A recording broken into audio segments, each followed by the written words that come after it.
Rencontre biblique. Élie Wiesel.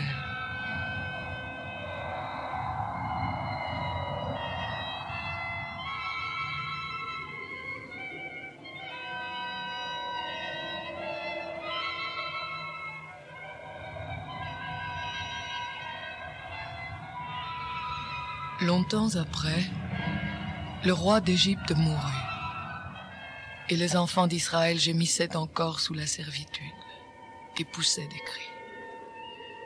Ces cris que leur arrachait la servitude montèrent jusqu'à Dieu. Dieu entendit leurs gémissements et se souvint de son alliance avec Abraham, Isaac et Jacob. Dieu regarda les enfants d'Israël et il en eut compassion. Moïse faisait paître le troupeau de Jéthro, son beau-père, prêtre de Madian. Et il mena le troupeau derrière le désert et vint à la montagne de Dieu, à Horeb. L'ange du Seigneur lui apparut dans une flamme de feu au milieu d'un buisson. Moïse regarda, et voici le buisson était tout en feu, et le buisson ne se consumait point. Moïse dit : Je veux me détourner pour voir quelle est cette grande vision, et pourquoi le buisson ne se consume point. Le Seigneur vit qu'il se détournait pour voir. Et Dieu l'appela du milieu du buisson et dit : Moïse, Moïse. Et il répondit : Me voici. Dieu dit : N'approche pas d'ici. Ôte tes souliers de tes pieds, car le lieu sur lequel tu te tiens est une terre sainte. Et il ajouta : Je suis le Dieu de ton père, le Dieu d'Abraham, le Dieu d'Isaac et le Dieu de Jacob. Moïse se cacha le visage, car il craignait de regarder Dieu.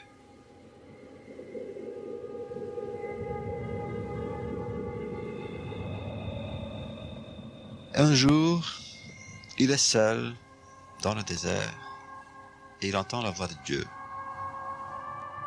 J'ai vu la souffrance de mon peuple qui est en Égypte, et j'ai entendu les cris que lui font pousser ses oppresseurs, car je connais ses douleurs.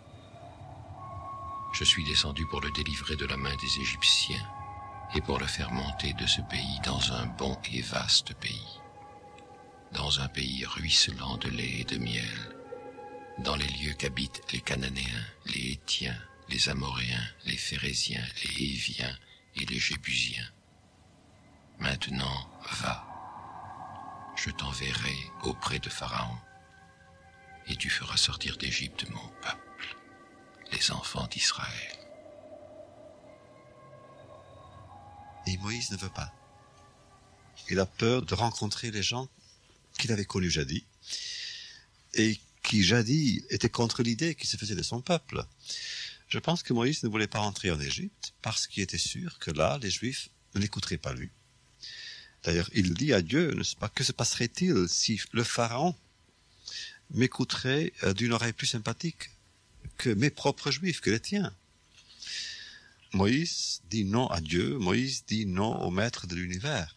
Moïse, n'est-ce pas, comme étranger, s'adapte très bien, s'ajuste très très bien à la vie du désert, à la vie de la nouvelle tribu. Et il ne veut pas rentrer en Égypte, il ne veut pas recommencer, il ne veut pas d'aventure. Qui suis-je pour aller vers Pharaon et pour faire sortir d'Égypte les enfants d'Israël? J'irai donc vers les enfants d'Israël, et je leur dirai, le Dieu de vos pères m'envoie vers vous. Mais s'ils me demandent quel est son nom, que leur répondrai-je? Voici, ils ne me croiront point, et ils n'écouteront point ma voix. Mais ils diront, le Seigneur ne t'est point apparu. Ah Seigneur, je ne suis pas un homme qui ait la parole facile, et ce n'est ni d'hier, ni d'avant-hier, ni même depuis que tu parles à ton serviteur. Car j'ai la bouche et la langue embarrassées.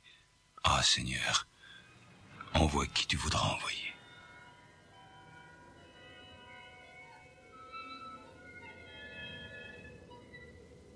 Et alors, Dieu gagne, il gagne toujours, et Dieu lui dit de partir, et finalement il part.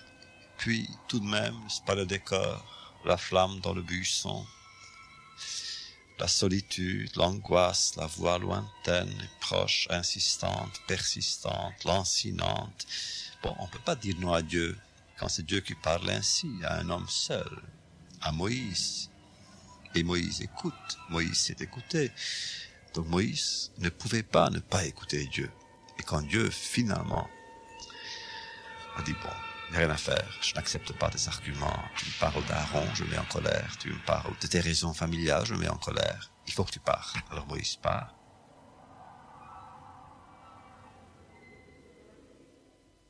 Et même alors, il y a encore un événement qui est une sorte d'obstacle, je pense, érigé par Moïse lui-même. Une dernière tentative, peut-être arriverait-il à s'en sortir. C'est l'aventure de l'auberge. D'ailleurs, c'est un passage très curieux. Moïse envoyé par Dieu pour accomplir une mission, sans doute la plus grande mission de l'histoire du monde. Moïse et sa famille s'arrêtent dans une auberge. Pendant le voyage, en un lieu où Moïse passa la nuit, l'Éternel l'attaqua et voulut le faire mourir. Et là, Moïse est assailli par un ange qui veut le tuer. Et c'est la présence d'esprit de Tsipola, la femme de Moïse, qui le sauve. Séphora prit une pierre aiguë, coupa le prépuce de son fils et le jeta aux pieds de Moïse. Toujours la femme. Toujours la femme, comme Rebecca a dit, c'est toujours la femme, ici aussi, qui remet les choses, n'est-ce pas? Qui sauve la situation. Oui, en ordre, oui. Donc, elle circoncie leur fils, qui n'a pas encore été circoncis. Et elle dit, « Tu es pour moi un époux de sang. Époux de sang à cause de la circoncision. » Tu es mon fiancé du sang, dit-elle. Ce seront des noces de sang. Des noces entre Dieu et son peuple, n'est-ce pas? Moïse est sauvé, la mission aussi, mais il y a beaucoup de commentaires là-dessus. Comment ça se fait-il que Moïse, n'est-ce pas, tout de même Moïse, à ce moment de son histoire, à ce moment de sa vie ou de sa carrière, comment ça se fait-il qu'un ange l'ait assailli? Et il y a plusieurs versions, plusieurs réponses. La première réponse est simple. Moïse n'aurait pas dû s'arrêter dans une auberge. Si la vie d'une communauté est en jeu, si la communauté est en danger, on n'a pas le droit de se reposer, on n'a pas le droit d'aller dormir, on n'a pas le droit de prendre du repos, on n'a pas le droit d'aller dans une auberge. Il faut courir. Moïse ne l'a pas fait. Et parce que Moïse ne l'a pas fait, il a été puni, il a été rappelé à l'ordre par l'ange. La deuxième réponse, c'est que Moïse avait peur, même alors, de continuer son chemin. Et Moïse aurait préféré en fait ne pas y aller, même alors, et même se faire tuer. Parce que Moïse n'a pas résisté. Moïse qui a eu le courage de tuer un Égyptien, Moïse qui a eu le courage de se battre toute sa vie, sans doute le personnage le plus courageux que nous ayons eu dans la Bible. Et tout d'un coup, Moïse ne se bat pas. Assailli par cet homme ou par cet ange, il accepte, il se résigne, il se laisse faire, il est prêt à se faire tuer. Pourquoi n'a-t-il pas résisté? Et moi je pense qu'il n'a pas résisté parce qu'à ce moment-là, il aurait choisi de mourir plutôt que de recommencer un chemin qui l'aurait mené vers l'incertitude. Il préférait la mort, oui. Il préférait la mort plutôt que le désespoir, plutôt que la désillusion, plutôt qu'un désenchantement renouvelé. Il savait très bien qu'en Égypte, les gens ne l'attendaient pas. Les hommes qu'il aurait aimé libérer n'étaient pas libres. Ils n'étaient pas, libérables. C'était trop tard. Il n'avait plus envie de la liberté. Oui, ils avaient sombré dans la résignation, dans l'application. Donc Moïse ne voulait pas partir. Et moi je trouve ça très beau. Très beau. Moïse qui résiste à Dieu pour ne pas sauver Israël. Moïse qui résiste à Dieu pour qu'Israël ne soit pas. Un point, c'est tout. Moïse qui dit à Dieu, bon, terminons-en en Égypte, avec notre histoire, avec notre destin, et je n'aime pas. Et maintenant, ce n'est pas ta faute. C'est la nôtre. Et Moïse dit, oui, c'est la faute à Israël. Israël n'est plus Israël. Israël est en danger de disparaître en tant qu'Israël. Parce qu'Israël, maintenant, est un peuple d'esclaves qui veut être esclave. Et moi, je ne veux pas être un guide d'un peuple pareil. Donc Moïse veut rester plutôt loin de son peuple. Le fait est que pendant toutes ces années-là, d'après une tradition, ça a duré 40 ans. Vous savez, la vie de Moïse a été partagée en 3. 40 ans en Égypte, 40 ans au désert et 40 ans de combat pour le désert après la libération du peuple. Donc imaginez que pendant 40 ans, Moïse, qui jadis ne pouvait pas attendre le jour pour aller voir ses frères, qui était tout le temps auprès de ses frères, qui voulait tout le temps savoir ce qui se passait avec eux, ce qu'ils faisaient, qui le faisait souffrir, comment pouvait-il les guérir. Moïse, pendant 40 ans, comme Jacob jadis avec Joseph, ou Joseph avec Jacob plutôt, Moïse ne voulait rien en entendre parler. Il était loin, psychologiquement, géographiquement, et même historiquement loin de son peuple. Il n'avait pas fait circoncire son fils. Oui, bien sûr. Et je suis sûr que c'était pour cela. C'est comme aujourd'hui un juif qui dirait, moi je ne veux plus avoir à souffrir la souffrance de mes pères et à la transmettre à mes fils. Et je n'aimerais pas circoncire mes fils pour cela. Mais je comprendrais une logique pareille, une démarche logique pareille. Et dans le cas de Moïse, c'était clair que Moïse se tenait loin. Quand les filles de Jéthro parlaient de lui en sa présence, comme si c'était un Égyptien, il n'a rien fait pour les détromper. Il n'a pas dit fièrement, non, je suis un juif. Ou un prince, non. Donc, Moïse clandestin, Moïse, comment dire, juif honteux.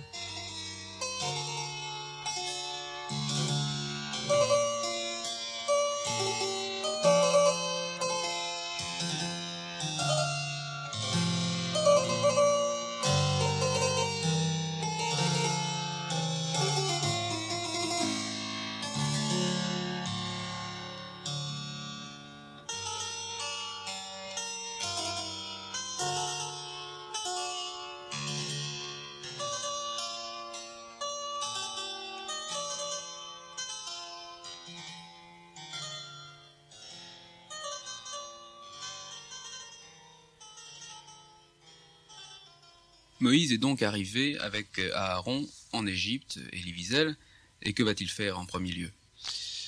Le Talmud raconte qu'en arrivant, Moïse et Aaron furent accueillis par les anciens des tribus d'Israël, qui bien sûr se déclarèrent aussitôt prêts à les suivre jusqu'au bout. Mais au fur et à mesure qu'ils avançaient vers le palais royal, les anciens changeaient d'avis.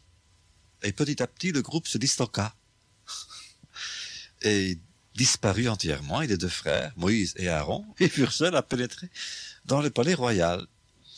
Or, les anciens d'Israël, donc les chefs de tribus d'Israël, les anciens perdaient courage.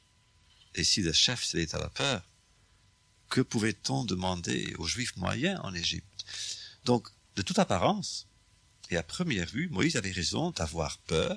Les Juifs n'étaient plus capables de liberté. Ça, c'est le commentaire, mais la Bible dit que, sitôt qu'ils sont arrivés, eh bien, ils ont réuni tous les anciens des fils d'Israël et que le peuple crut. Moïse et Aaron poursuivirent leur chemin.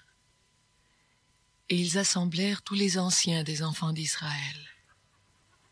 Aaron rapporta toutes les paroles que l'Éternel avait dites à Moïse, et il exécuta les signes aux yeux du peuple, et le peuple crut. Ils apprirent que le Seigneur avait vu les enfants d'Israël, qu'il avait vu leur souffrance, et ils s'inclinèrent et se prosternèrent. Oui, mais le lendemain, ils changèrent d'avis. Oui, bien sûr. Mais tout le monde là était un peu indécis, beaucoup indécis. Ils ont une mission, et c'est clair. Maintenant, il ne s'agit pas de théologie, il ne s'agit pas de philosophie, il ne s'agit de rien du tout. Il s'agit tout simplement d'une mission politique, stratégique et historique. Libérer le peuple. Il faut que ce peuple d'esclaves devienne un peuple de princes, un peuple libre. Les Juifs n'étaient pas prêts, et d'ailleurs, personnellement, je ne comprends pas le Pharaon. Parce que si le pharaon était intelligent à cette époque-là, il aurait pu dire avec beaucoup de ruse et d'humour, « Mais Moïse, mon cher Aaron, vous voulez l'exode, mais avec plaisir. Ces Juifs, moi j'en veux pas, mais prenez-les, mais demandez-leur donc s'ils veulent partir. » Imaginez donc, n'est-ce pas, l'état d'âme de Moïse.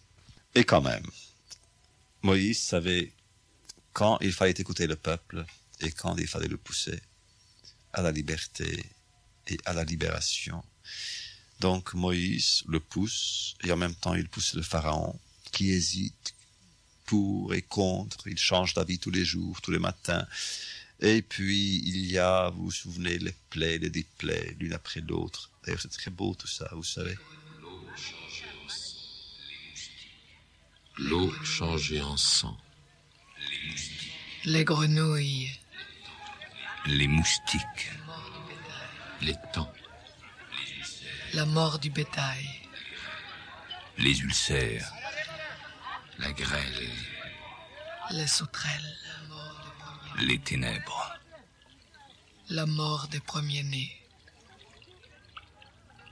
Il revient, il repart, il revient, il repart, et chaque fois, n'est-ce pas, on tourne un peu la vis, et la torture, n'est-ce pas, devient plus grande, et pour lui, et contre lui.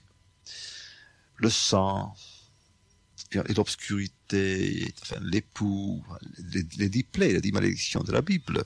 Elles sont épouvantables. Épouvantables, en effet. Il y a d'ailleurs là-dessus quelques commentaires qu'il faudrait citer.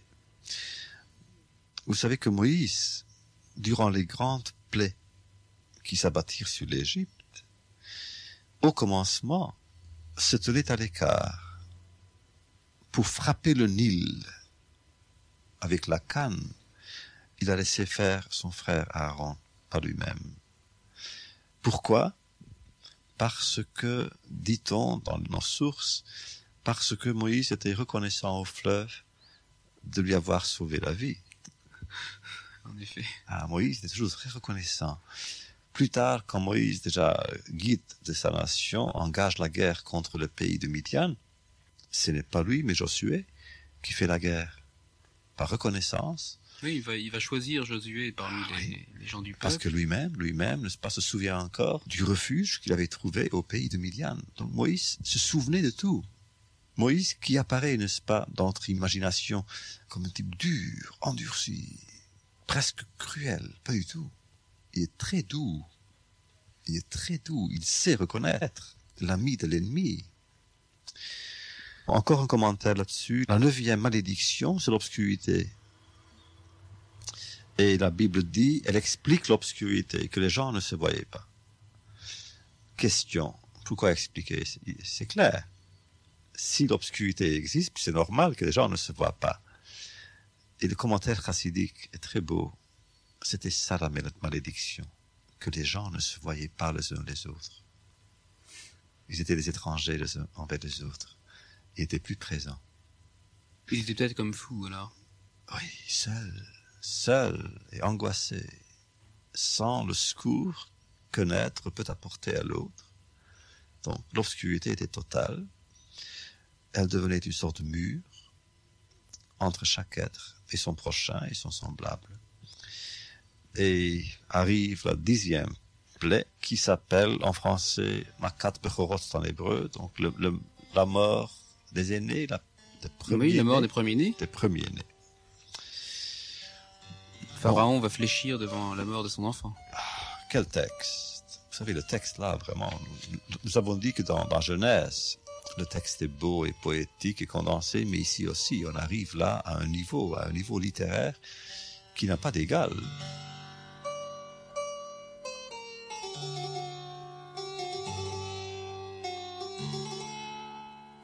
Le Seigneur dit à Moïse, « Je ferai venir encore une plaie sur Pharaon et sur l'Égypte.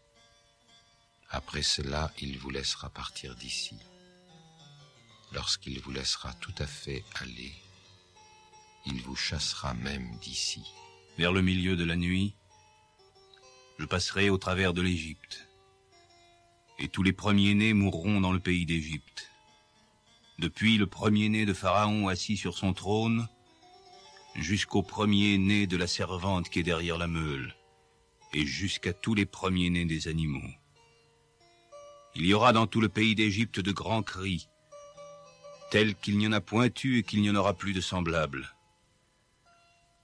Mais parmi tous les enfants d'Israël, depuis les hommes jusqu'aux animaux, pas même un chien ne remuera sa langue, afin que vous sachiez quelle différence le Seigneur fait entre l'Égypte et Israël.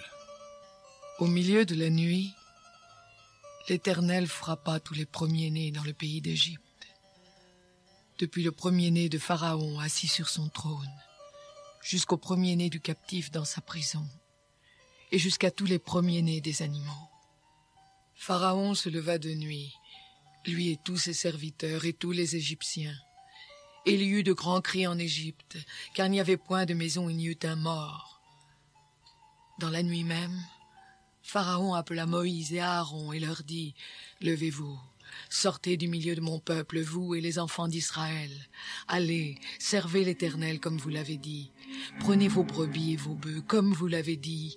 Allez, et bénissez-moi. » Les Égyptiens pressaient le peuple et avaient hâte de le renvoyer du pays, car ils disaient, « Nous périrons tous. »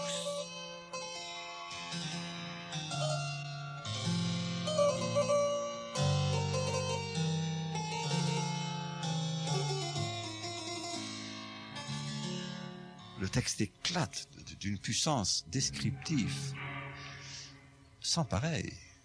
On croit entendre les cris, les lamentations, les ordres lancés par les Juifs. Et on entend les pleurs des nourrissons, on entend les pères, on entend les fils, on entend les femmes, on entend tout. On entend même le silence qui s'établit déjà dans les rues, dans les demeures. C'est la dernière nuit, la dernière chance, la dernière nuit d'équinoxe. Et on sent la vibration parmi les esclaves qui se libèrent. Et vous vous souvenez comment les Juifs ont été sauvés? Que Dieu avait conseillé, avait dit à Moïse, et Moïse avait dit au peuple comment agir, de faire un signe sur les portes. Un signe avec le sang. Avec le sang. Du sacrifice. Du sacrifice. Or, l'ange de la mort qui devait visiter l'Égypte savait reconnaître le signe et passait donc sans entrée. Et Pessah, la Pâque veut dire le saut. Donc, comme si on saute d'une maison à l'autre, tout en laissant, n'est-ce pas, celle du milieu intacte.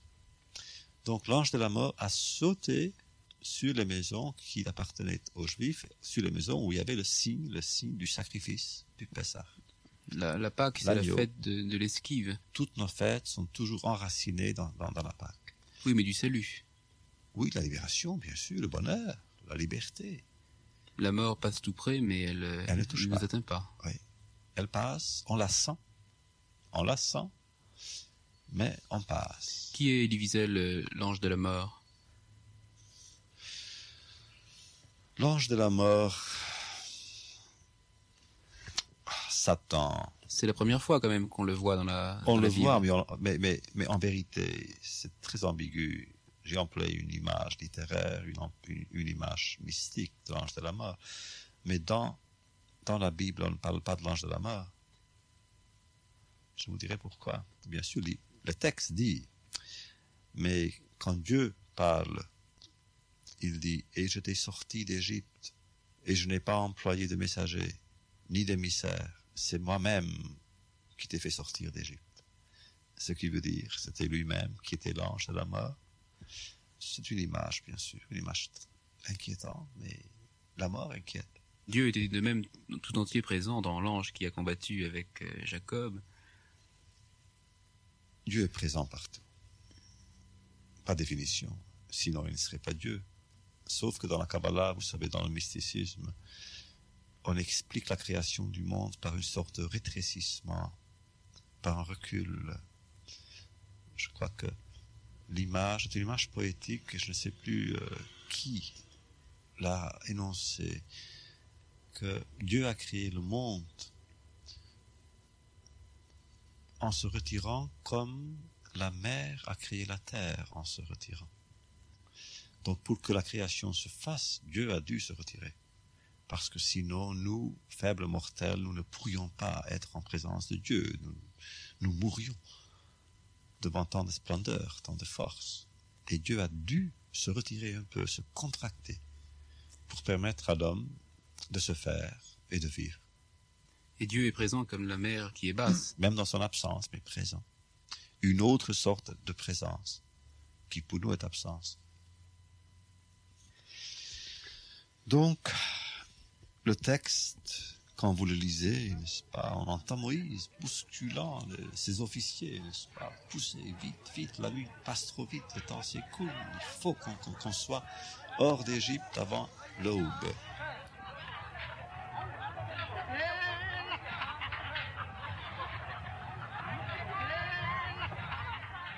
Les enfants d'Israël partirent de Ramsès pour Sukkot, au nombre d'environ 600 000 hommes de pied sans les enfants. Une multitude de gens de toute espèce montèrent avec eux.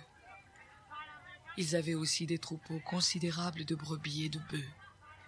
Ils firent des gâteaux cuits sans levain, avec la pâte qu'ils avaient emportée d'Égypte et qui n'était pas levée, car ils avaient été chassés d'Égypte sans pouvoir tarder, et sans prendre des provisions avec eux.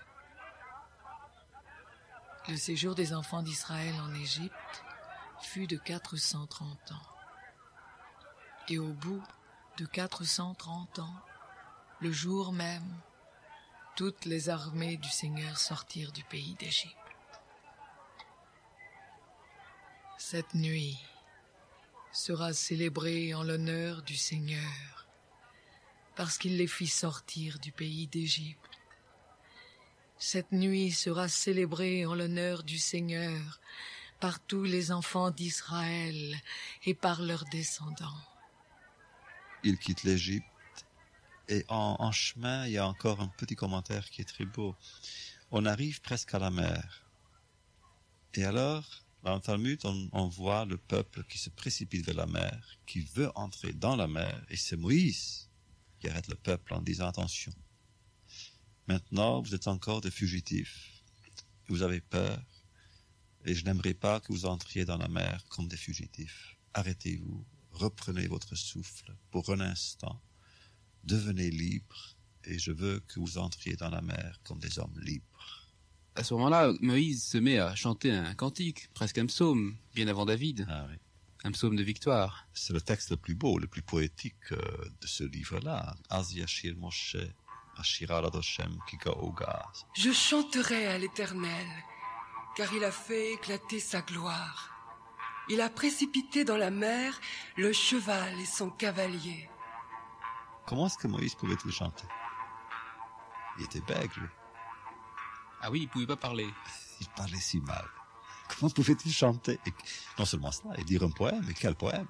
Une fois, je me souviens, j'en ai parlé devant un public de médecins et de psychiatres.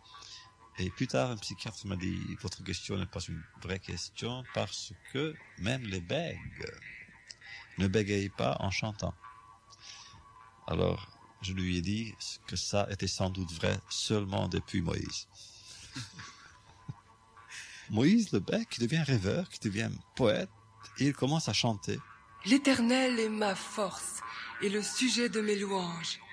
C'est lui qui m'a sauvé. Il est mon Dieu. Je le célébrerai.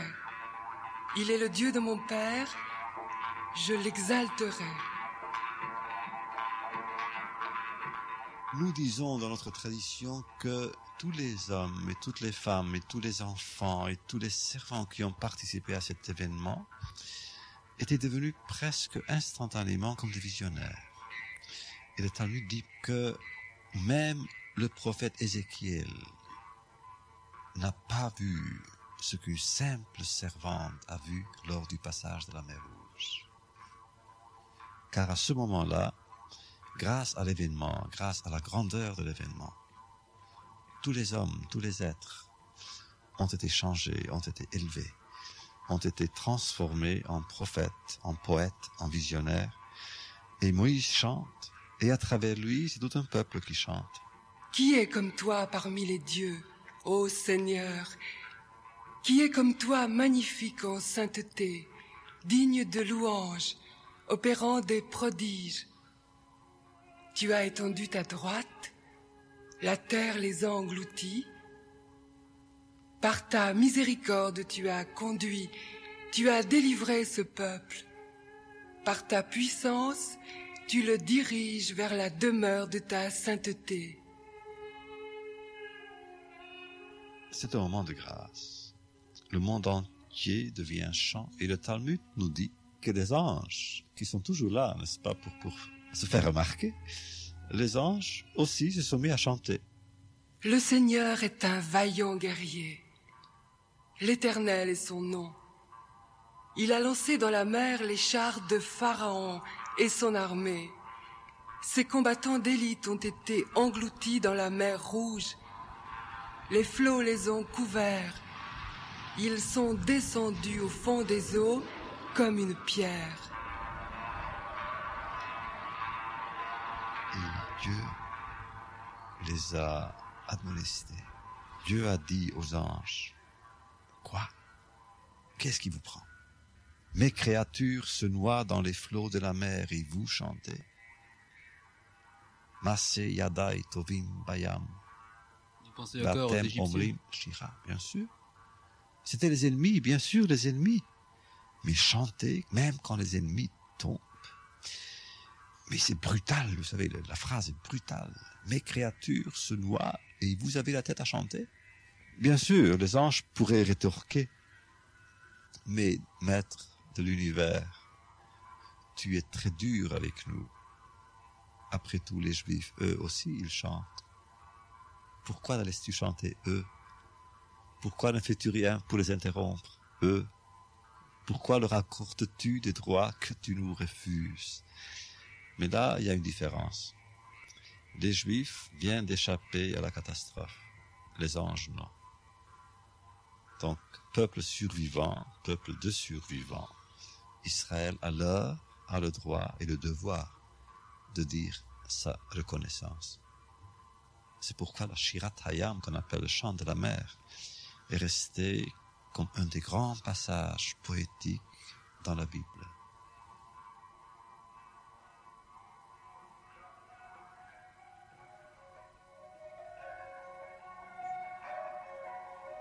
Marie, la prophétesse, sœur d'Aaron, prit à sa main un tambourin, et toutes les femmes vinrent auprès d'elle, avec des tambourins et en dansant. Marie répondait aux enfants d'Israël. Chantez à l'Éternel, car il a fait éclater sa gloire. Il a précipité dans la mer le cheval et son cavalier.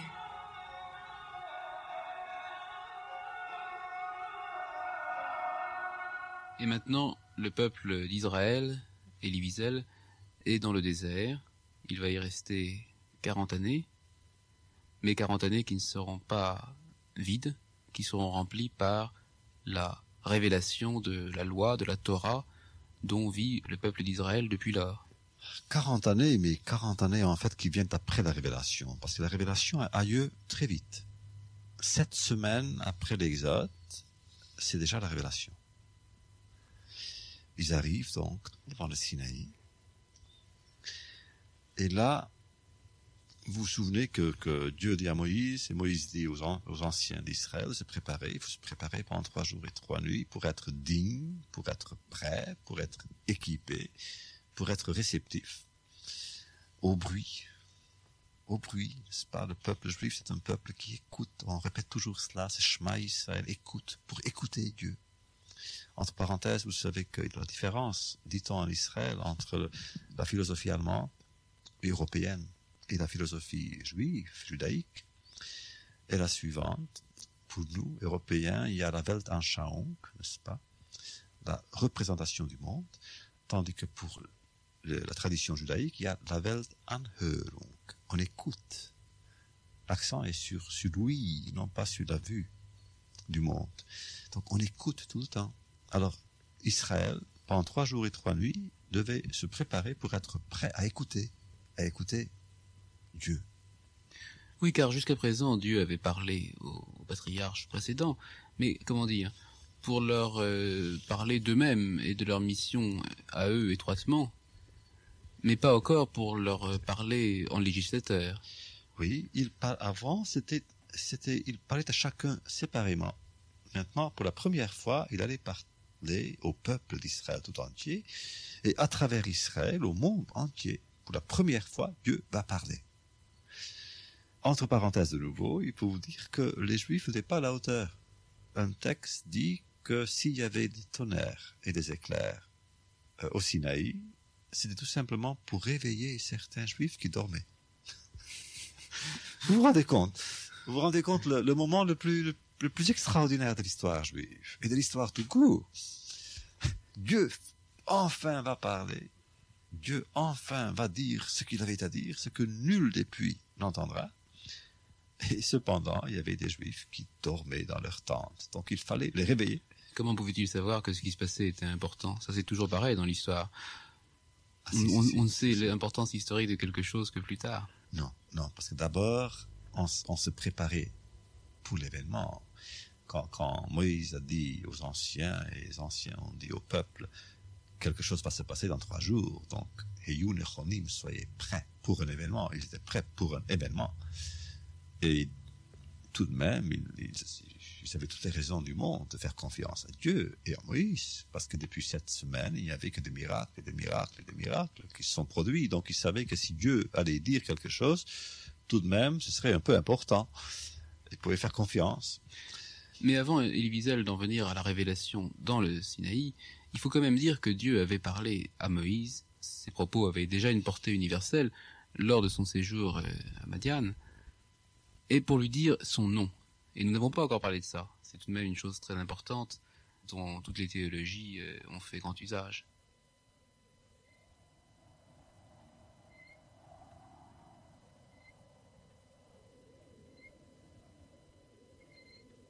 Moïse dit à Dieu, « Voici, je vais trouver les Israélites, et je leur dis, le Dieu de vos pères m'a envoyé vers vous. Mais s'ils me disent, quel est son nom ? Que leur dirai-je ? Dieu dit à Moïse, « Je suis celui qui est. » Et il dit, « Voici ce que tu diras aux Israélites, « Je suis m'a envoyé vers vous. » Dieu dit encore à Moïse, « Tu parleras ainsi aux Israélites. Yahvé, le Dieu de vos pères, le Dieu d'Abraham, le Dieu d'Isaac et le Dieu de Jacob, m'a envoyé vers vous. C'est mon nom pour toujours, c'est ainsi que l'on m'invoquera de génération en génération. »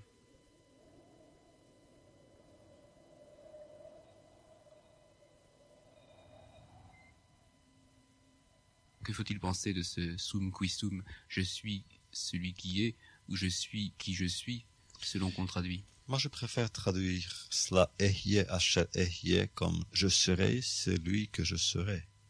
C'est la traduction littérale de l'expression. Quelle différence? Ce qui veut dire que je vous échapperai toujours. Vous n'arriverez jamais à me nommer. Dans la tradition mystique juive, nommer une chose, c'est posséder cette chose. Adam, en nommant l'univers, l'a possédé. C'est pourquoi d'ailleurs Dieu a permis à Adam, Dieu a ordonné à Adam de nommer les animaux, de nommer certaines expériences. C'est Adam, l'homme ou la femme, qui devait nommer pour prouver leur maîtrise. Alors ceci vaut en direction du monde, de la création, mais non pas en direction du Créateur. Dieu, personne ne possède Dieu. C'est pourquoi Dieu, finalement, n'a pas de nom. Et parce qu'il est dans tous les noms. Il est au-dessus, il est plus que la somme de tous les noms. Donc, nous, quand nous parlons de Dieu, vous savez comment on dit? Hashem, le nom. Hashem Yitbarach, le nom béni soit-il. Et c'est un peu ironique parce que on dit le nom alors que Dieu n'a pas de nom. Il n'est qu'un nom. Le nom.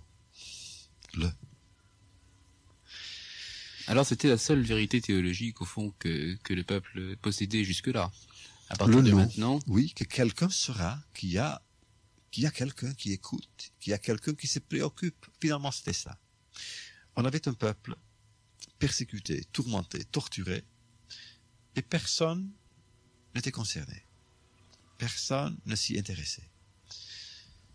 Alors, tout d'un coup, il y a Moïse qui dit, attention, il y a quand même un Dieu qui s'intéresse à vous, qui vous écoute.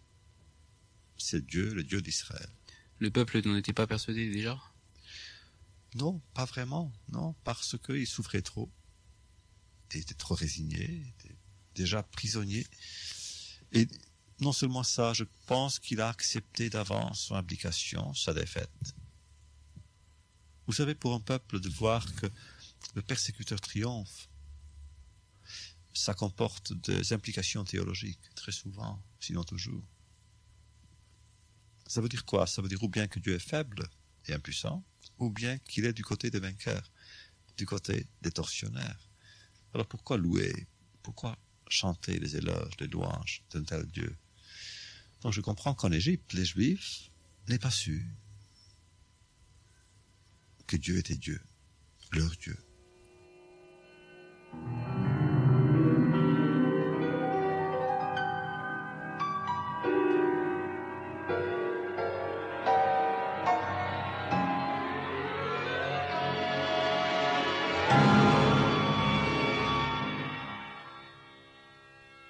Le 3e mois après leur sortie du pays d'Égypte, les enfants d'Israël arrivèrent ce jour-là au désert du Sinaï.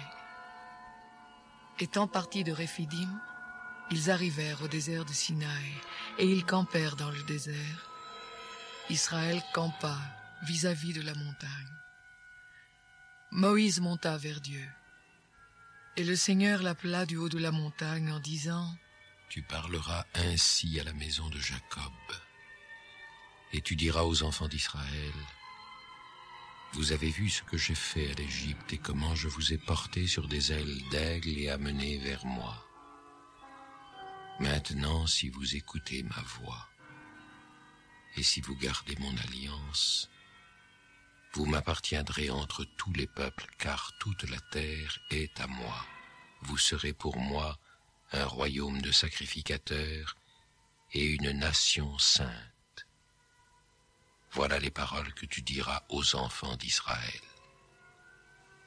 Moïse vint appeler les anciens du peuple, et il mit devant eux toutes ces paroles, comme le Seigneur le lui avait ordonné. Le peuple tout entier répondit, « Nous ferons tout ce que le Seigneur a dit. » Moïse rapporta les paroles du peuple au Seigneur. Et le Seigneur dit à Moïse, « Voici, je viendrai vers toi dans une épaisse nuée, afin que le peuple entende quand je te parlerai et qu'il ait toujours confiance en toi. » Moïse rapporta les paroles du peuple au Seigneur. Et le Seigneur dit à Moïse, « Va vers le peuple, sanctifie-le aujourd'hui et demain, et qu'ils lavent leurs vêtements, qu'ils soient prêts pour le 3e jour, car le 3e jour, le Seigneur descendra aux yeux de tout le peuple sur la montagne de Sinaï. Tu fixeras au peuple des limites tout alentour et tu diras, gardez-vous de monter sur la montagne ou d'en toucher le bord. Quiconque touchera la montagne sera puni de mort. On ne mettra pas la main sur lui, mais on le lapidera, ou on le percera de flèches. Animal ou homme, il ne vivra point. Quand la trompette sonnera, ils s'avanceront près de la montagne. » Moïse descendit de la montagne vers le peuple. Il sanctifia le peuple, et ils lavèrent leurs vêtements. Et il dit au peuple, « Soyez prêts dans 3 jours. Ne vous approchez d'aucune femme. »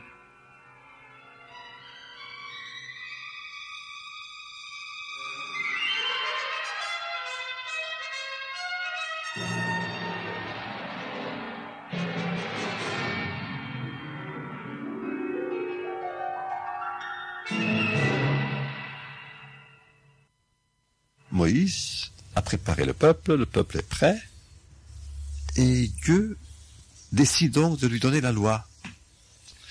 Alors, un autre texte talmudique nous raconte l'histoire suivante. Que lorsque Dieu a dit, bon, voici ma loi, Israël a dit non, on ne veut pas de cette loi. Et finalement, Dieu a dû suspendre la montagne au-dessus de toutes les têtes, en bas, en disant, si vous recevez la Torah, si vous acceptez la loi, ça va, sinon, vous allez mourir ici, sur le champ. Et alors, pris de frayeur, et sous la contrainte, Israël, d'une seule voix, cria, Naase benishma. Nous agirons et nous écouterons. Plutôt que le contraire, nous écouterons et nous agirons. Ils avaient tellement peur qu'ils ont dit, bon, on accepte n'importe quoi, on entendra, on écoutera plus tard. On essaiera plus tard seulement de comprendre. Oui, mais d'abord on accepte. Plutôt accepter que de mourir.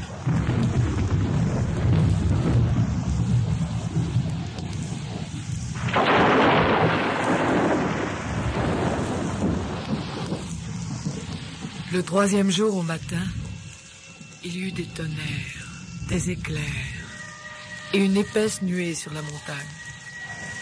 Le son de la trompette retentit fortement. Et tout le peuple qui était dans le camp fut saisi d'épouvante. Moïse fit sortir le peuple du camp à la rencontre de Dieu. Et ils se placèrent au bas de la montagne.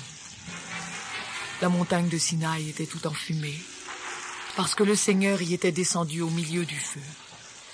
Cette fumée s'élevait comme la fumée d'une fournaise, et toute la montagne tremblait avec violence. Le son de la trompette retentissait de plus en plus fortement.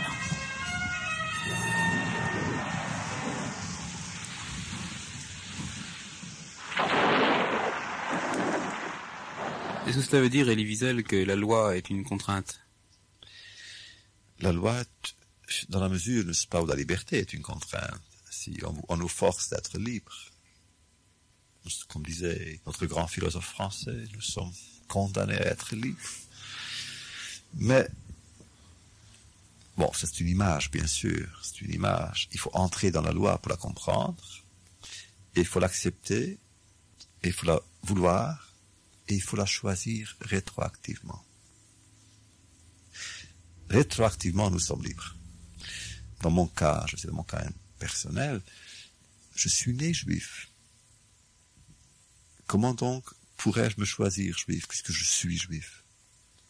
Je le fais rétroactivement. C'est un choix rétroactif, à effet rétroactif, je me sens libre rétroactivement, je me choisis librement, mais rétroactivement. Donc Israël a accepté la loi rétroactivement. On l'accepte aujourd'hui librement, même si alors on ne l'était pas. Comme un grand sage chassidique disait, Dieu a donné la loi une fois, mais à nous de l'accepter tous les jours. Alors, Dieu prononça toutes ces paroles en disant, « Je suis le Seigneur, ton Dieu, qui t'ai fait sortir du pays d'Égypte, de la maison de servitude. Tu n'auras point d'autre Dieu devant ma face.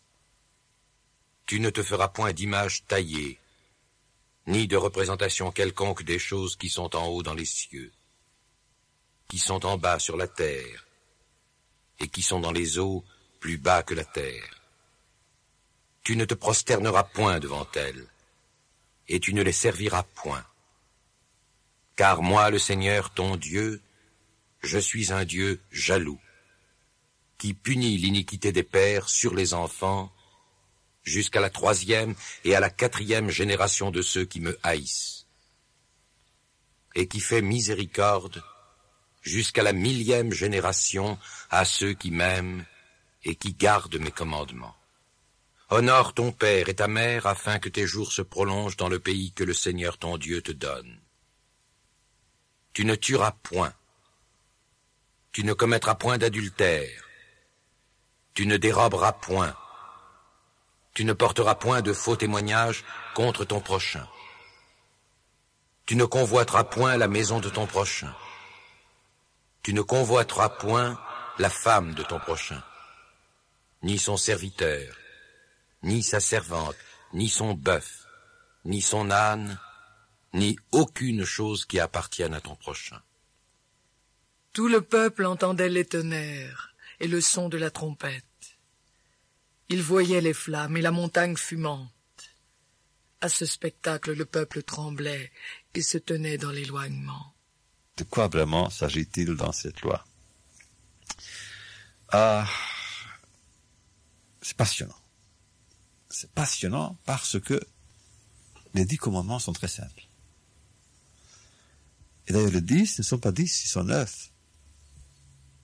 Parce que, c'est quoi le premier commandement? Anochi Adoshem Elokecha, je suis ton Dieu. C'est pas un commandement. Oui, c'est un fait. C'est un fait. Il n'y a que 9. Vous voyez, à ce niveau-là, la parole et le commandement, la question et la réponse, c'est déjà tout dans une sorte de fusion théologique, dans une sorte de fusion historique, tout est un. Alors, à ce niveau-là, c'est aussi un commandement.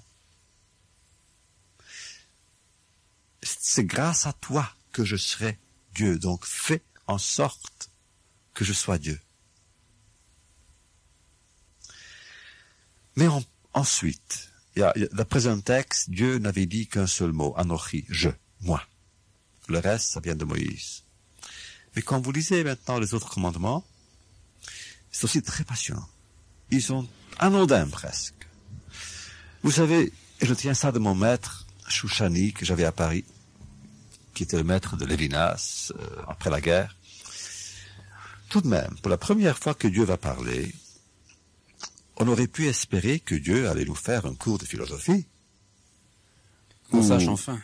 Ah oui, on aurait pu espérer que Dieu allait nous faire un cours de théologie, après tout, c'est sa spécialité. De nous parler du mystère du commencement, du mystère de la fin, de nous dire des choses que personne d'autre ne pourrait dire. Or, Dieu nous parle de relations humaines. Des choses si simples, presque banales. Tu ne tueras pas, tu ne voleras pas, tu ne convoiteras pas. Mais c'est pour ça qu'on avait besoin de Dieu. Eh bien oui. Et je trouve que c'est extraordinaire. Que lorsque Dieu parle, il parle des hommes. Lorsque Dieu parle, il dit, écoute, la théologie, vraiment, c'est mon domaine, je m'en occupe. Ce qui est important, c'est que tu sois homme. Ce qui est important, c'est que tes rapports avec les hommes soient humains. C'est Dieu lui-même qui a voulu que la théologie soit chose obscure, pour décourager un peu. Ah, elle est obscure, ça. Pour ça, elle est. Mais c'est pas tout. Quand vous lisez maintenant l'Écriture, Philippe, vous verrez qu'après les 10 commandements, il y a encore quelques commandements, et tout d'un coup, il y a un chapitre qui s'ouvre. Et Dieu dit à Moïse, et voici les lois que tu vas leur proposer, que tu vas leur soumettre. Et ces lois-là, elles concernent quoi? L'esclavage. Passionnant. Voici un peuple qui n'est pas encore un peuple. Voici un peuple d'esclaves. Il y a 7 semaines, c'était des esclaves. C'était les pires des esclaves, de la pire espèce. Des esclaves humiliés, piétinés, écrasés.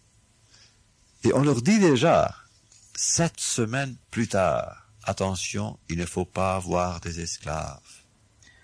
C'était peut-être leur premier rêve d'ailleurs d'en avoir. Justement, c'est pourquoi il fallait leur dire, vous n'aurez pas des esclaves. Et d'ailleurs, ces lois sont atroces. Et qu'arrive-t-il si un esclave veut être esclave? Il faut le punir. Parce que l'homme doit être libre. Où est-ce que vous voyez ça? Quel verset? Le même chapitre, avec l'oreille percée. Si un homme dit, je veux être esclave, alors il faut lui percer l'oreille. Si le serviteur déclare, j'aime mon maître, ma femme et mes fils, je ne veux pas sortir libre, son maître le fera approcher de Dieu, il le fera approcher de la porte ou du montant, Et son maître lui percera l'oreille au poinçon. Pourquoi Et alors il ne l'oreille? servira à jamais. Ah oui, pourquoi l'oreille? Rabbi Yochanan ben Zakkai, le grand maître talmudique, le fondateur presque du Talmud, disait, bon, c'est symbolique, et c'est approprié. C'est comme si Dieu disait à l'esclave, l'oreille qui a entendu la voix de Dieu tout à l'heure, disant que moi je suis ton Dieu, et moi seul, et personne d'autre, et moi seul je suis ton maître. Ça veut dire que toi tu es libre, je te veux libre, et toi de ton propre gré, tu te veux esclave, il faut donc punir cette oreille qui a entendu, qui n'a pas retenu. Mais est-ce que ça implique, Elie Wiesel, une condamnation définitive de l'esclavage? Ah oui, absolument. Que la Bible est contre l'esclavage, c'est clair. D'abord parce que la Bible est née comme une réaction contre l'esclavage, après tout. L'Exode, c'est quoi? N'oubliez pas, Philippe Neumaud, il n'oubliait tout de même pas que d'abord que cette Bible a été écrite, enfin ces lois ont été écrites il y a 3000 ans, et plus. Pas hier, ni en France, ni en Amérique, au XVIIIe siècle. Elles ont été écrites il y a 3000 ans.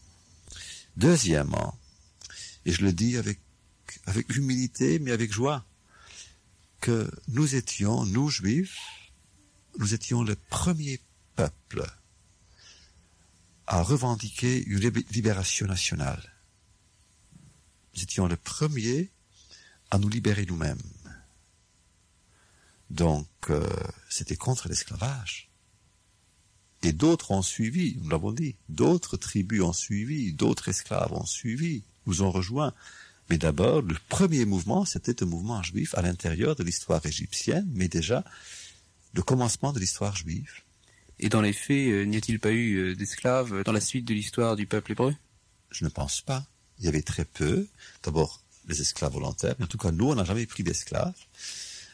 Et plus tard, bon, même pas en terre sainte, mais surtout plus tard, nous étions des esclaves plutôt que des propriétaires d'esclaves. Pendant 2000 ans, nous étions des serviteurs partout, nous étions chassés partout. Comment pouvions-nous avoir des esclaves? Et ça signifie quoi, qu'il ne faille pas qu'il y ait d'esclaves? La liberté. L'homme est valable parce qu'il est capable de liberté, parce que les seuls rapports humains sont en termes de liberté. Je vous parle librement et vous me parlez librement. Je respecte votre liberté comme vous respectez la mienne. Donc il faut qu'il y ait cet accord de liberté. Et d'ailleurs, même avec Dieu, vous savez, Dieu nous veut libres. Il ne veut pas que nous soyons esclaves de Dieu, même pas de Dieu. C'est pourquoi si souvent il parle, je suis comme un père et vous êtes mes fils, je suis comme le roi, vous êtes mes sujets.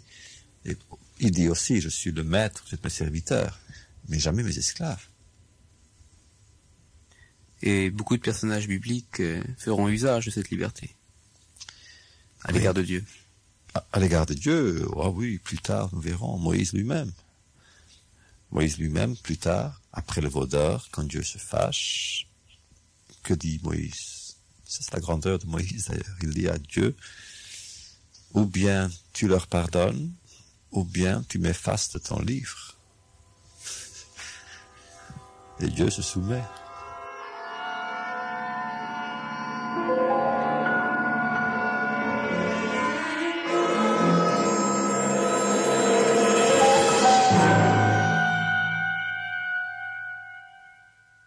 Qu'y a-t-il d'autre, Elie Wiesel, dans la loi? Il va y avoir des prescriptions sur le culte, je crois. La loi juive, il y a 613 commandements dans la Bible, 248 des choses à faire, 365 des choses à ne pas faire. Certaines lois sont très compliquées. La loi de la nourriture, ce qui est cachère, ce qui ne l'est pas, les poissons à manger, les poissons à ne pas manger. Je ne tire pas de conclusion parce que là, je m'avance sur un terrain dangereux et miné. Les orthodoxes disent qu'il faut observer toutes les lois. Les conservateurs disent qu'il faut observer certaines. Les réformés veulent les réformer. Et moi, je n'aime pas prendre position là où c'est pas mon travail. Je suis pas rabbin. Moi, j'aime lire la Bible, j'aime étudier la Bible, j'aime explorer la beauté de la Bible, j'aime ce qui dans la Bible nous réunit et non pas ce qui nous sépare. Et ça s'applique aussi aux chrétiens. J'aime dans la Bible ce qui réunit les Juifs aux chrétiens et aux Arabes et aux autres et à tous les hommes. La Bible, c'est le livre et nous sommes le peuple du livre. Mais alors, notre civilisation est la civilisation du livre.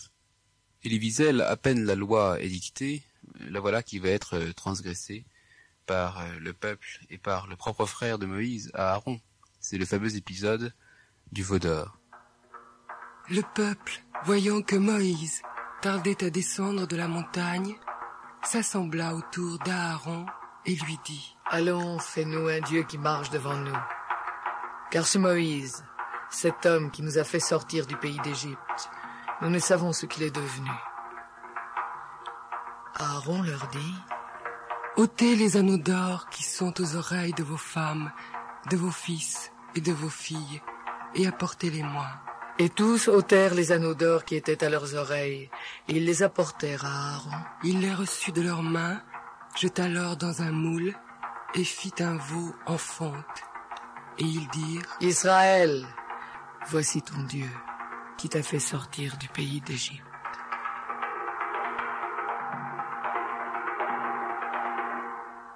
Et ainsi, le veau d'or a été fait, et en effet, Moïse arrive plus tard.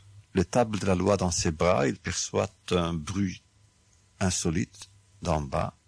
On danse, on se réjouit, on célèbre le veau d'or. Le Midrash dit que dans sa colère, Moïse était prêt à tuer son frère Aaron.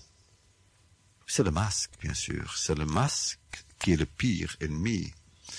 C'est l'antinomie, vous savez. C'est quand on dit du mal que c'est le bien et le bien que c'est le mal. C'est l'inversion. Donc, pour dire que les idoles étaient Dieu, c'est pire que de dire que Dieu n'était pas Dieu, ou que Dieu était du côté de l'ennemi. On comprend Moïse alors que dans sa colère, il ait jeté les tables de la loi. On comprend que dans sa colère, il soit tourné contre son peuple. C'est normal. Après toutes ces interventions, toutes ces manifestations divines, tous ces miracles, quelques jours après avoir entendu justement la loi divine, avoir entendu la voix de Dieu, et déjà il s'en détourne, eh bien, Moïse devait se dire, quelque chose de mon peuple était resté en Égypte.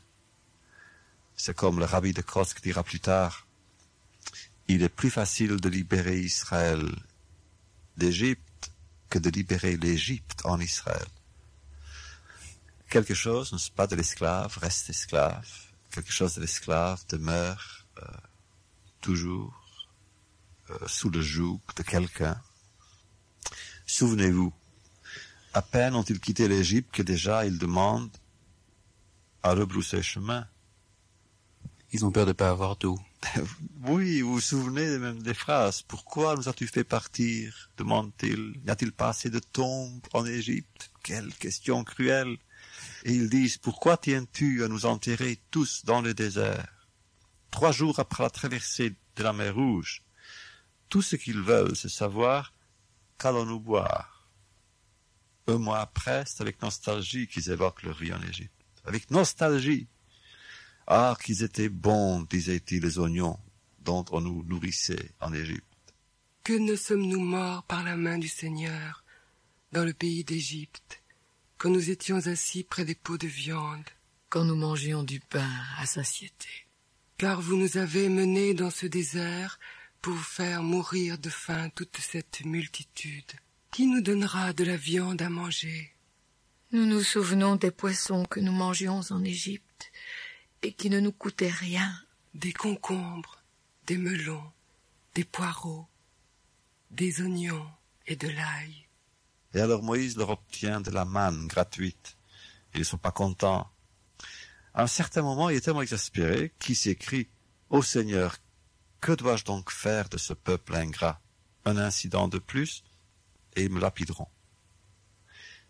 Une autre fois, il doit leur rappeler, lui, Moïse, le prophète des prophètes, l'élu de Dieu, le plus grand des prophètes, le plus grand des visionnaires, le plus grand des révolutionnaires, dirait-on aujourd'hui. Je ne leur ai même pas pris un âne, et je n'ai fait de mal à aucun d'eux. Et si Moïse doit le préciser, c'est que, sans doute, il en accuse. Et là, peut-être, un midrash pourrait illustrer cette situation de fait. Le midrash raconte que parmi les enfants d'Israël, il y en avait qui suivaient Moïse des yeux en disant « Regardez donc cette nuque, voyez donc ce ventre et ces jambes. Ce qu'il mange, il a pris aux Juifs. Ce qu'il boit, il a pris aux Juifs. Tout ce qu'il possède vient des Juifs. » Le verset « Ils jalousèrent Moïse », un texte le commente d'une façon bien franche. Chaque mari le soupçonnait d'entretenir avec son épouse des rapports interdits. Vous vous rendez compte, chacun essaya de réduire Moïse à son propre niveau. Pauvre Moïse, qui rêvait de les inspirer, de les élever, d'en faire un peuple de princes et de prêtres. Vous vous rendez compte, ils ont vu Dieu à l'œuvre, et cela ne leur a rien appris. Ils ont assisté à un séisme de l'histoire, et c'est comme ils n'avaient rien vu, rien senti. Déjà, ils doutent de la présence divine dans leur camp. Ils doutent de leur raison d'être, de leur mémoire. Et savez-vous, après la grande catastrophe, Moïse pria pour eux, et le terme en hébreu c'est Vayichal Moshe. Et Moïse essaya d'intercéder pour eux. Mais la traduction dans le Midrash, c'est Vayichal Moshe, il fut rendu malade. Tout simplement, les fils d'Israël, les enfants d'Israël, l'ont rendu malade. Alors vous comprenez Moïse, devant le veau d'or et devant son peuple. Mais pour être tout de même un peu plus charitable envers ce peuple, disons-nous que le peuple qui a fait le veau d'or est le même qui l'a détruit. Elie Wiesel, pendant la traversée du désert, il y aura encore bien d'autres événements, et notamment une mission envoyée par Moïse en avant en pays de Canaan. Le Seigneur parla à Moïse et dit « Envoie des hommes pour explorer le pays de Canaan que je donne aux enfants d'Israël. Tu enverras un homme de chacune des tribus de leur père. Tous seront des principaux d'entre eux. » Moïse les envoya pour explorer le pays de Canaan. Il leur dit « Montez ici par le midi, et vous monterez sur la montagne. Vous verrez le pays, ce qu'il est, et le peuple qui l'habite, s'il est fort ou faible, s'il est en petit ou en grand nombre, ce qu'est le pays où il habite, s'il est bon ou mauvais, ce que sont les villes où il habite, si elles sont ouvertes ou fortifiées, ce qu'est le terrain, s'il est gras ou maigre, s'il y a des arbres ou s'il n'y en a pas. Ayez bon courage et prenez des fruits du pays. » C'était le temps des premiers raisins.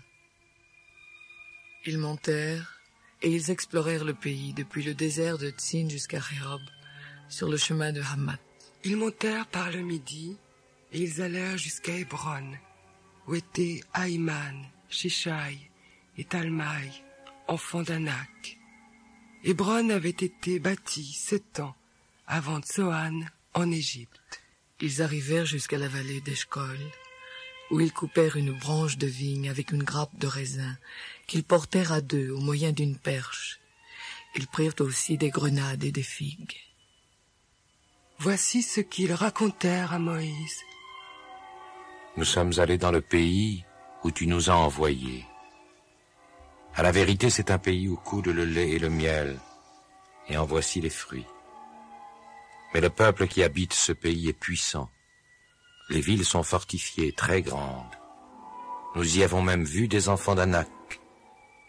Les Amalécites habitent la contrée du Midi. Les Hétiens, les Jébusiens et les Amoréens habitent la montagne. Et les Cananéens habitent près de la mer et le long du Jourdain. » Caleb fit taire le peuple qui murmurait contre Moïse.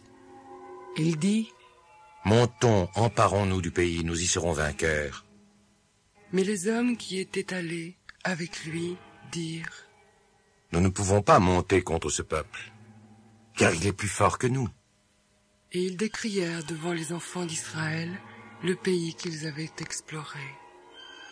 Ils dirent Le pays que nous avons parcouru pour l'explorer est un pays qui dévore ses habitants. Tous ceux que nous y avons vus sont des hommes d'une haute taille. Et nous y avons vu les géants, enfants d'Anak, de la race des géants. Nous étions à nos yeux et aux leurs comme des sauterelles.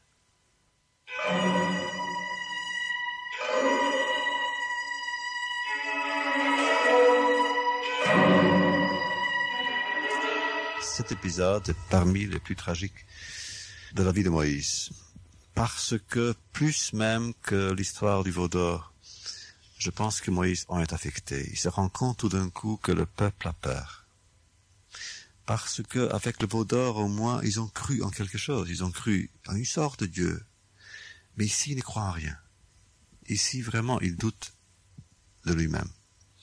Ici, le peuple vit dans l'angoisse, dans l'incertitude, dans le scepticisme total et dans le reniement.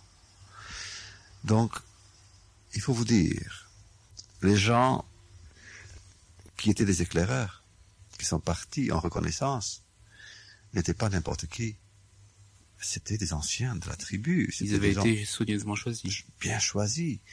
Et quand ils sont revenus de là-bas, ils sont revenus, la terre promise, disait-il, est habitée par des géants, aux yeux desquels nous nous sentions tout petits et chétifs. Rien, mais absolument rien, rien de bon ne sortira de cette aventure-là, disait-il. Nous sommes voués à la mort, nous sommes voués à la défaite. Je pense que c'était ça le moment le plus bas, l'engrenage qui faisait peur à Moïse. Que ne sommes-nous morts dans le pays d'Égypte? Ou que ne sommes-nous morts dans ce désert? Pourquoi l'Éternel nous fait-il aller dans ce pays où nous tomberons par l'épée, où nos petits-enfants deviendront une proie? Ne vaut-il pas mieux pour nous retourner en Égypte? Pour Moïse, c'était la vraie détresse. Il se rendait compte qu'avec qui irait-il? Il était seul, plus que jamais. Bon, Aaron était avec lui, il avait aussi Josué et Caleb. Josué, fils de Nun, et Caleb, fils de Yéphouné, déchirèrent leurs vêtements et parlèrent ainsi à toute l'assemblée des enfants d'Israël. Le pays que nous avons parcouru pour l'explorer est un pays très bon, excellent. Si le Seigneur nous est favorable, il nous mènera dans ce pays et nous le donnera. C'est un pays où coule le lait et le miel. Seulement ne soyez point rebelles contre le Seigneur et ne craignez point les gens de ce pays, car ils nous serviront de pâture. Ils n'ont plus d'ombrage pour les couvrir. L'Éternel est avec nous, ne les craignez point.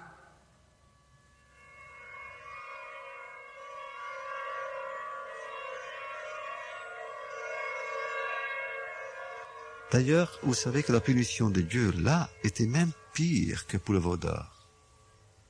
Ah, c'est terrible. Plus tard, le châtiment était horrible. Pour commémorer ce jour-là, tous les ans, pendant 40 ans, tous les ans, le soir, tous les hommes devaient creuser des tombes. Et tous les hommes et toutes les femmes devaient se mettre dans les tombes. Ils rêvent d'ailleurs à leur tombe d'Égypte, encore une fois, ici. Oui.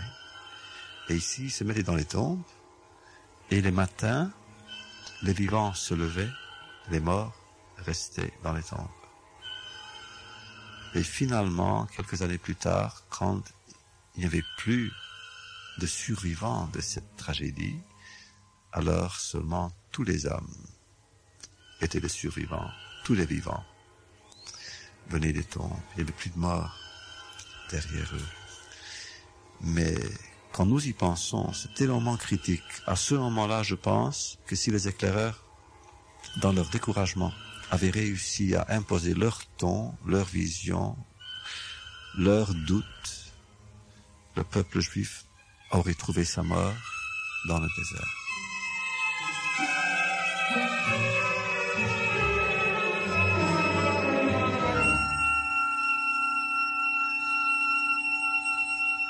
Mais Dieu, à ce désespoir, oppose sa gloire.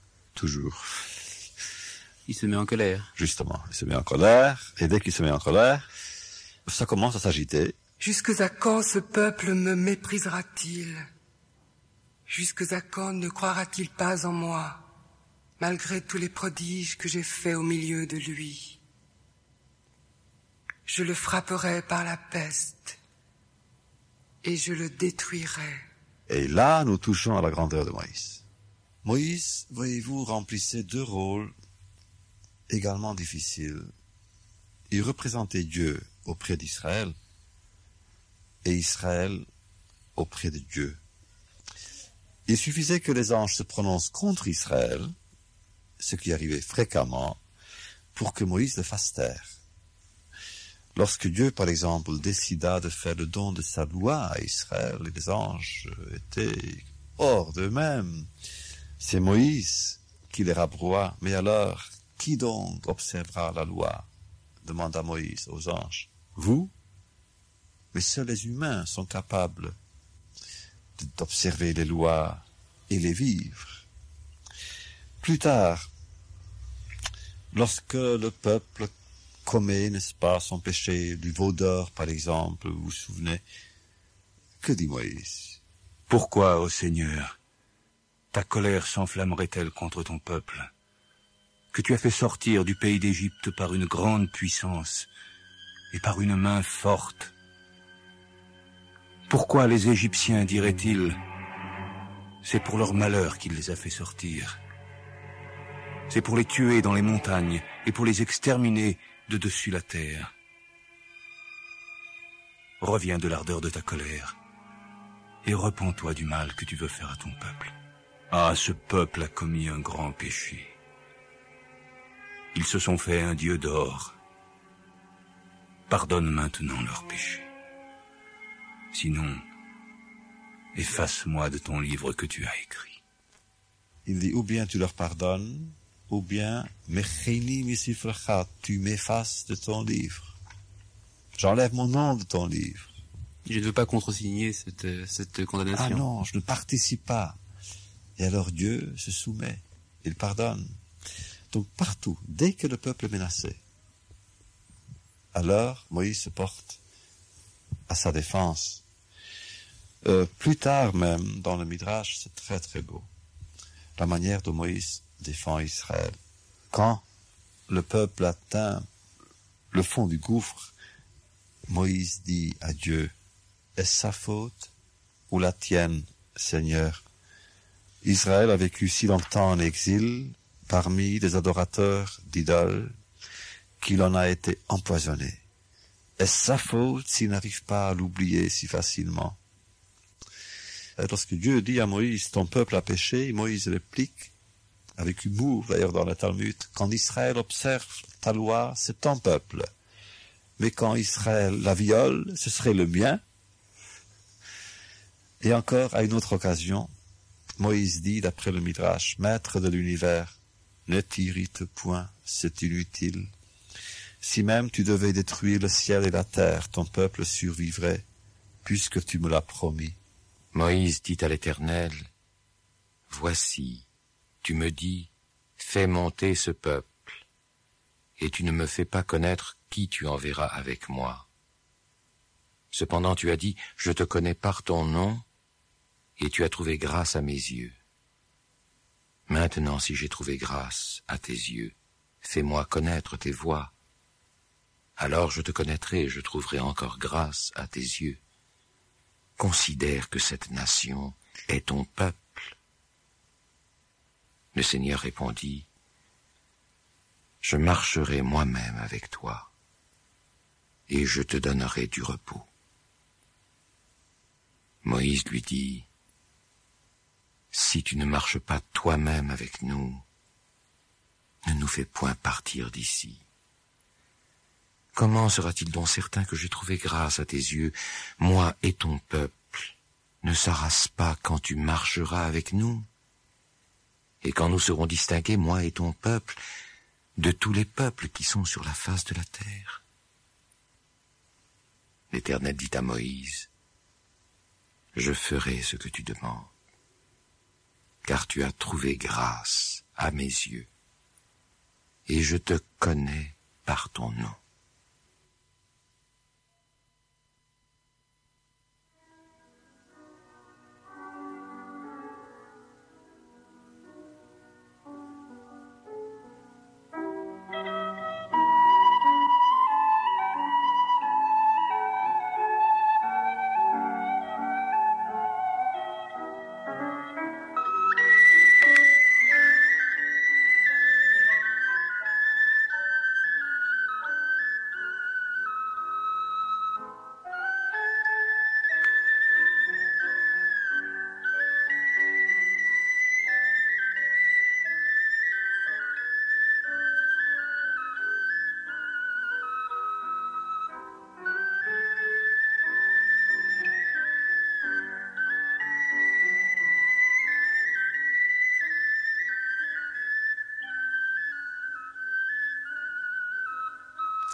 Il semble que Moïse ait plus de foi dans son peuple qu'Abraham n'en avait pour les Sodomites. Ah, bien sûr, d'abord il y avait la loi. Sodome, c'était une lutte contre la loi, tandis que le peuple d'Israël, c'était le symbole, l'incarnation de cette loi qui précisément n'existait pas à Sodome. Chez Moïse, justement, tout était humain.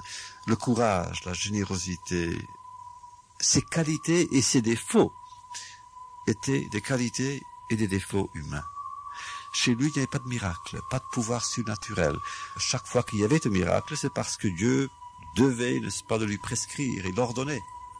Moïse ne faisait pas usage de ses dons supernaturels. C'était toujours la raison, la logique, la loi. La loi. Moïse ne faisait que parler de loi.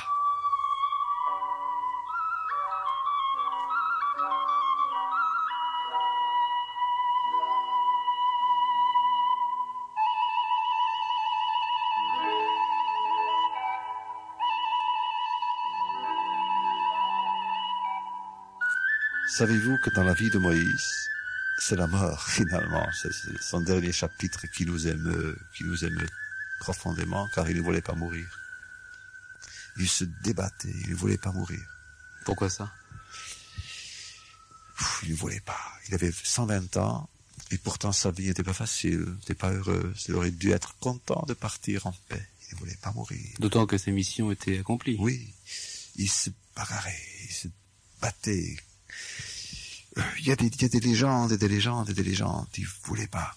Il suppliait la terre et le ciel de plaider pour lui. Il suppliait la nature de plaider pour lui. Il suppliait les patriarches de plaider pour lui. N'importe quoi. Il ne voulait pas mourir. À un certain moment, Dieu lui dit, tu dois mourir. Et Moïse dit, bon, dans ce cas, fais de moi un oiseau. Et Dieu dit, non, il faut que tu vives comme homme. Il faut que tu meures comme homme. Fais de moi une bête dans les champs. Rien à faire. Il voulait vivre n'importe comment. Et vous savez comment il a accepté de mourir? Il avait peut-être peur de Dieu. Non, il vivait avec Dieu. Ah non, il n'avait pas peur. Il voulait, moi je pense qu'il voulait simplement symboliser jusqu'au bout. C'était un grand maître. Moïse, c'était un enseignant. Tout de même, c'était le Rabbi, Rabbeinu, Moshe Rabbeinu, notre maître Moïse. C'était l'exemple du maître qui jusqu'à la fin de sa vie, avec son dernier souffle, tenait encore à enseigner à ses élèves, vivants et ceux à venir, quelque chose de plus, une leçon de plus. Et sa dernière leçon, c'était l'aspect sacré de la vie. Que tant que l'homme est vivant, il est immortel. Un moment avant sa mort, il est encore immortel. Et il doit sanctifier la vie. On n'a pas le droit d'y renoncer. La vie est sacrée. Donc même Moïse devait se battre pour vivre. Et l'histoire à laquelle je faisais allusion, c'est encore une légende et elle souligne sa vulnérabilité. Au bout d'un échange interminable que Moïse avait avec Dieu, Dieu, dit le Midrash, consent à laisser Moïse en vie à condition qu'il accepte que son disciple Josué devienne son maître, et celui du peuple tout entier. Et Moïse, qui veut vivre, accepte, mais le regrette aussitôt. Et il dit plutôt mourir 1000 fois que de connaître un instant de jalousie. Eh bien, Moïse était capable de jalousie. Le prophète de Dieu était humain. Mais écoutez la fin de Moïse. Moïse monta des plaines de Moab, sur le mont Nebo, au sommet du Pisga, vis-à-vis de Jéricho. Et le Seigneur lui fit voir tout le pays, Galaad jusqu'à Dan, tout Nephtali, le pays d'Éphraïm et de Manassé, tout le pays de Juda, jusqu'à la mer occidentale. Le Midi, les environs du Jourdain, la vallée de Jéricho. La ville des palmiers jusqu'à Tsoar. Le Seigneur lui dit, C'est là le pays que j'ai juré de donner à Abraham, à Isaac et à Jacob, en disant, je le donnerai à ta postérité. Je te l'ai fait voir de tes yeux, mais tu n'y entreras point. Moïse, serviteur du Seigneur, mourut là, dans le pays de Moab, selon l'ordre du Seigneur. Et le Seigneur l'enterra dans la vallée, au pays de Moab, vis-à-vis de Beth-péor.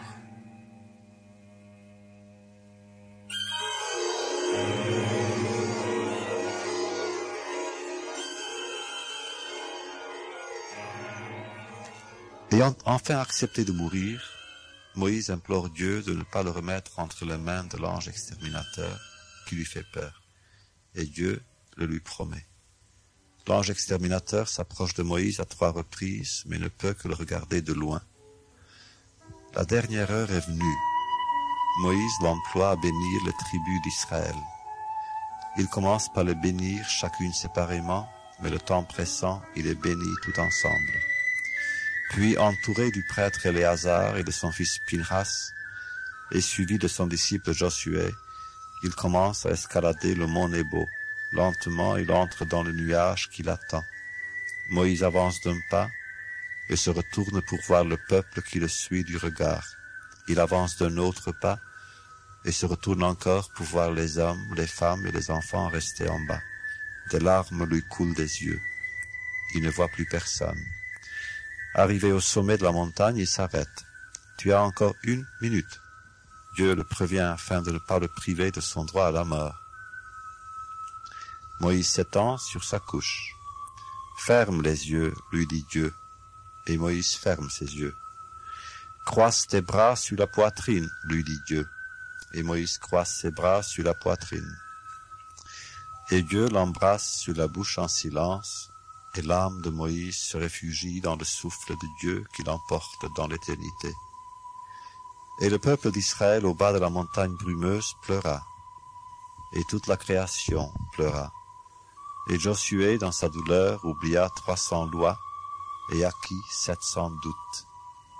Et le peuple orphelin, aveuglé de deuil, voulut déchiqueter Josué pour avoir succédé à Moïse, le plus triste et le plus solitaire, et le plus puissant des prophètes d'Israël et du monde.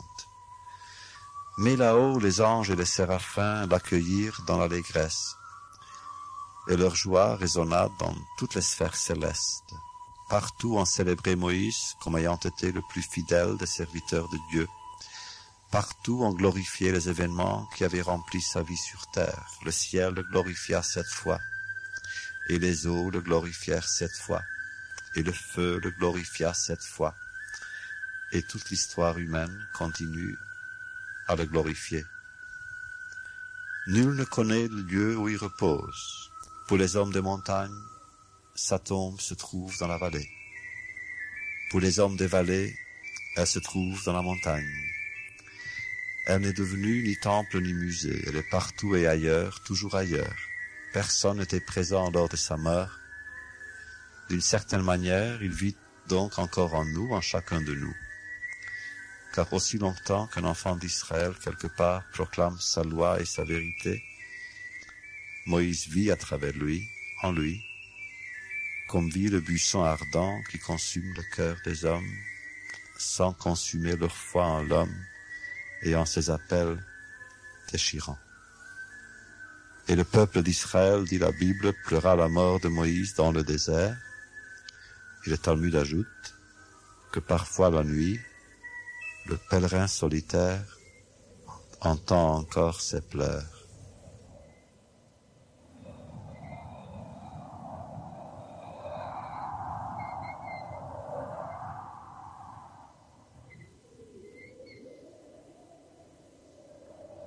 Personne n'a connu son sépulcre jusqu'à ce jour.